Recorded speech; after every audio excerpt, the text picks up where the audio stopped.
Excel is very powerful. After you just key in numbers, it will automatically generate a chart for you. You don't have to draw it by hand, so it's easier to see the graph.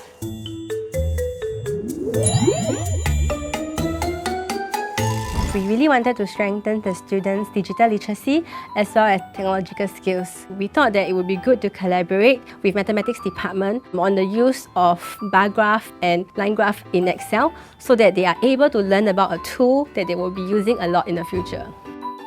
For this program, we get the students to collect data. They will put it into Microsoft Excel. Initially, when the students first started out, they were really unsure of how to plot the data. They need a bit of hand-holding in how to highlight the data set, how to click on the different Excel graphical tools. We noticed that there were a lot of students, they actually love the use of technology, but they are not sure how to use them in a productive manner. When we were designing this, we wanted the students to see, wow, this is what I can do with technology to make a set of data becoming a bar graph just with one click.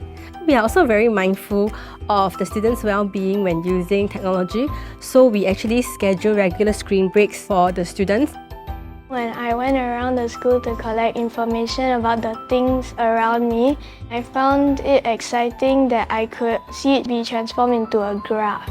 It's faster and helps me understand my data quicker. I use Excel for family gathering. For example, they want chicken or fish, like how many they want. Then from there, I plan it out and so we can see how many to buy in total. I'm also very heartened to know that a number of students went back home to explore Excel and they're also more curious to learn more about graphs. In the future, our students will be in a workplace where technology will be more extensively used. I think as teachers, it's important to teach the students to use the technology more meaningfully and also in a more productive manner.